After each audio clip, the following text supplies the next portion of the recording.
Bueno, me alegra saludarlos hoy. Mi nombre es José y hoy vamos a hacer nuevamente un estudio a través del método de resumen de capítulo y lo vamos a hacer con el libro de Filipenses, pero vamos a continuar con el capítulo 2 de Filipenses. ¿Listo? Yo ya hice el estudio previamente y lo que quiero que hagamos es repasar los pasos del estudio y les voy a ir contando como los resultados que yo pude tener de este estudio. ¿Listo? Los resultados los puede tener diferente si usted hace el estudio por aparte. Pero lo que hoy vamos a ver es repasar los pasos, repasar los puntos de este método de estudio. ¿Listo? Que si bien lo dijimos ya en videos anteriores, es bastante fácil y es un recurso bastante bueno cuando queremos estudiar en serio la Biblia. Y lo podemos hacer por nuestros propios medios. Bueno, vamos a comenzar. Lo primero, el primer paso, nos dice que le pongamos una cabeza o un título al capítulo. Y en esta ocasión yo he decidido llamarlo Todos para uno y uno para todos. Como el famoso dicho de los tres mosqueteros.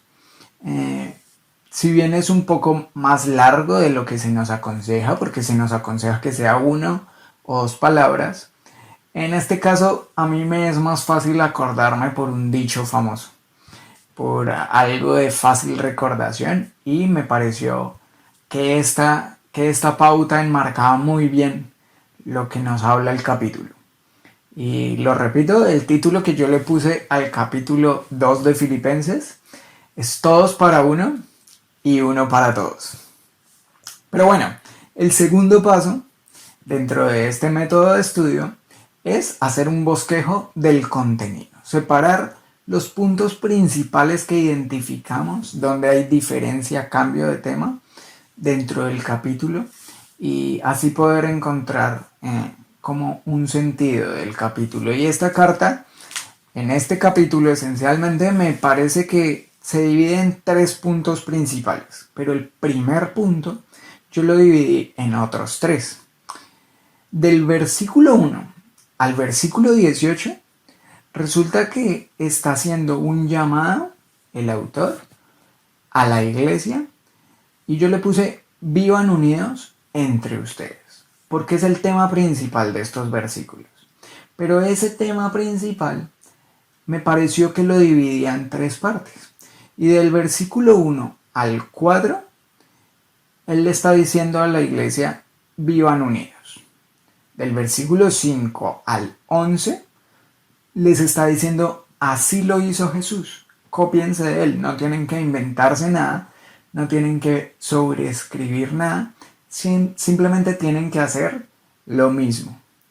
Y del versículo 12 al 18 les está diciendo no se cansen de hacerlo, porque es Dios el que les da la fuerza y los motiva. Y me pareció que en esos tres puntos, del versículo 1 al 18, el autor les está diciendo vivan unidos entre ustedes y con Cristo.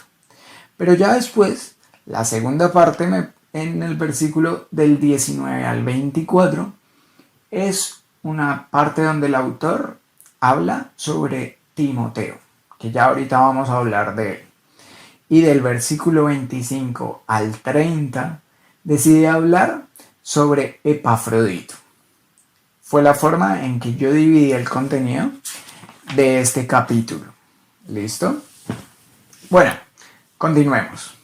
La tercera parte entonces nos dice que identifiquemos los personajes principales, los personajes que están ahí. Y yo en este caso identifiqué cinco personajes. Al primero nunca se menciona, pero evidentemente está en todo el capítulo, es el autor. Y es muy fuerte su presencia en el capítulo porque determina la forma en la que habla y cómo habla. Y el primer personaje que identifiqué fue Pablo. El segundo personaje que identifiqué, más como un organismo que como una persona natural, básicamente, es la iglesia en Filipo. La iglesia a la que Pablo le está hablando son protagonistas fundamentales dentro del capítulo. Pero hay un tercer personaje que se menciona muy directamente a partir del versículo 5 y es Cristo. Pablo hace una mención directa a Cristo para decirle a la iglesia, sean como Él. Ya después, en los últimos versículos, a partir del versículo 19 al 24, ya lo veníamos diciendo, Pablo habla de un personaje que muchos de nosotros ya hemos oído en otros contextos, en otras charlas, y es Timoteo.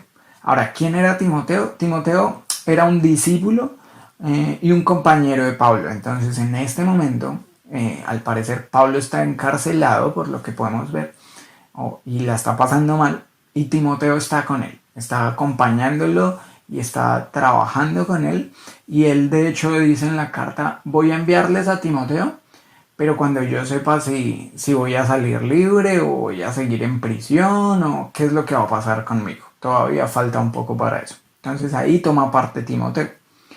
Pero en los últimos versículos se nos habla también de otro personaje y es Epafrodito. Epafrodito, al parecer, por lo que deja ver Pablo en la carta, era alguien que había enviado a la iglesia de Filipo a Pablo para que le ayudara, para que le sirviera, pero resulta que estando con Pablo se enfermó y la gente en la iglesia estaba preocupada y porque llegó el rumor de que se había enfermado. Entonces lo que Pablo dice en los últimos versículos es, sí, efectivamente él estuvo enfermo, de hecho en un pedazo dice, estuvo al borde de la muerte, pero ahora ya está mucho mejor y vamos a aprovechar que está mucho mejor y lo voy a enviar allá. Lo voy a enviar a ustedes para que ustedes estén más tranquilos, para que esté entre ustedes y así yo también dejo de estar preocupado y triste, que era lo que él estaba por la preocupación de ellos. Entonces, esos fueron mis personajes del capítulo. Ahora, la parte cuarta del método nos dice que identifiquemos un versículo que nos ayude a recordar el capítulo, como un versículo clave, un versículo que nos dé una idea general. Y a mí me pareció que el versículo 5 es perfecto. Me pareció que el versículo 5 es como lo que enlaza cada una de las diferentes partes de ese tema principal. Y el versículo 5 dice, tengan la misma manera de pensar que tuvo Jesucristo. Porque aunque hay muchos más versículos por delante de ese, todos los versículos del capítulo se centra Pablo en mostrar la misma actitud que tuvo Cristo. Tanto los antes como los después del 5, casi siempre Pablo está sustentando que la iglesia debería comportarse como lo hizo Jesús, como lo hizo Cristo. Repito, el versículo 5 dice, tengan la misma manera de pensar que tuvo Jesucristo. Y ese versículo de hecho me ayudó al siguiente punto. Me ayudó a encontrar una palabra clave dentro del capítulo. Y hay una palabra que, bueno, si bien se transforma por una letra un poco, el sentido es el mismo y es mismo o misma. Se repite un montón de veces en el capítulo, se repite varias veces para decirle a la iglesia, tengan el mismo, no miren en ustedes mismos, tengan la misma, no miren de la misma. Es como si todo el tiempo Pablo quisiera hacer notar o quisiera hacer un énfasis en la diferencia de, si bien ser similares a, y también lo compara a no tener la actitud de mirarnos solamente nosotros. Entonces el término el mismo, la misma, es usado muchas veces. Ahora, también resalté una palabra que me pareció que tiene mucho sentido en este capítulo, pero que no se menciona en el capítulo. Es decir, una palabra que a mí personalmente me recuerda el sentido del capítulo, y la palabra es unidad. La señalé, no propiamente porque aparezca muchas veces en el capítulo, sino, repito, porque me recuerda el sentido que tiene todo el capítulo. Pero bueno, la sexta parte del método o el sexto paso del método de resumen de capítulo nos dice que encontremos como un desafío, como una duda, como un problema, que leamos y si encontramos una parte como que no nos cuadra, como que nos genera dudas, la resaltemos. Y a mí me resaltó una duda bastante... me quedé un rato en el versículo 17 porque viene hablando de la unidad, viene diciéndole a la iglesia que sean como Cristo, que Cristo era así y permanezcan, no se cansen, Dios los motiva, Dios está con ustedes. Y llega un momento donde Pablo les dice, si me muero, o sea, el retrágico, todo dramático, dice, si me muero, mi muerte será parte de su ofrenda a Dios. Y yo quedé como, ¿qué? O sea, a ver, a mí me sonaba un poquito cruel que Pablo dijera que si él moría, era una ofrenda o era parte de la ofrenda de ellos a Dios. Entonces lo señalé como un problema, como un problema. Ya después, bueno, lo he venido pensando y como que empiezo a relacionarlo con que Pablo, y también obviamente teniendo en cuenta el capítulo y lo que él menciona en el capítulo, Pablo está diciendo que él ha dedicado su vida a enseñarles, a motivarlos. De hecho, en un pedazo les dice, ustedes cuando yo estaba con ustedes eran re obedientes. Ahora que no estoy con ustedes, espero que sean más obedientes, porque eso quiere decir que invertí bien toda mi vida o invertí bien el tiempo que pasé con ustedes. A partir de ahí yo empiezo a entender como que en esta frase lo que Pablo quiere decir es que si él muere, pero ellos mantienen eso, entonces su vida será como parte de esa ofrenda a Dios. Pero bueno, tengo que confesar que me generaba un poco de choque esa frase y he tenido que pensarla y pensarla más de una vez, más de varias veces diría yo. El paso 7 nos invita a buscar referencias cruzadas. ¿Qué son las referencias cruzadas? Recordemos que las referencias cruzadas se refieren a otros pasajes de la Biblia, en otras partes de la Biblia, que mencionan más o menos los mismos temas, los mismos versículos, las mismas palabras, pero sobre todo lo primero que dije, el mismo tema, la misma temática. Ir a otras partes de la Biblia que hablen y sustenten a la misma Biblia. Porque ya dijimos, el mejor intérprete de la Biblia es la Biblia misma. Y bueno, acá encontré que, por ejemplo, en Juan, en el capítulo 1, del versículo 1 al 18, Juan también habla de la forma en que vino Cristo y cómo Cristo hizo las cosas para volverse hombre como nosotros. En Colosenses, capítulo 1, del 15 al 20, también habla un poco de esto.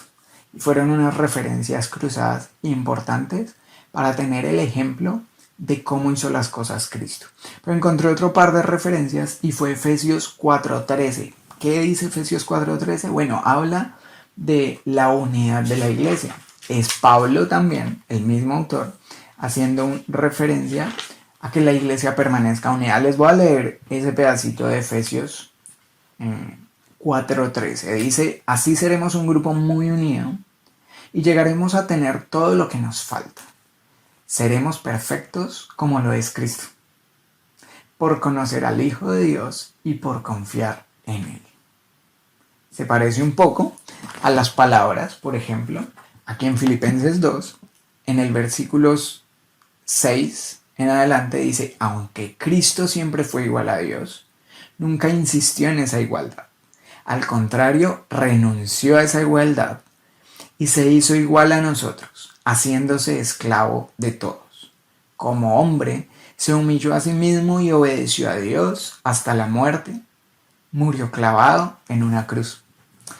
Es como el mismo sentido, pero en otras palabras, y en ambos textos llamando a que la iglesia sea como Cristo y llevándolos a la unidad, a que tengan el mismo sentir, piensen lo mismo, busquen lo mismo.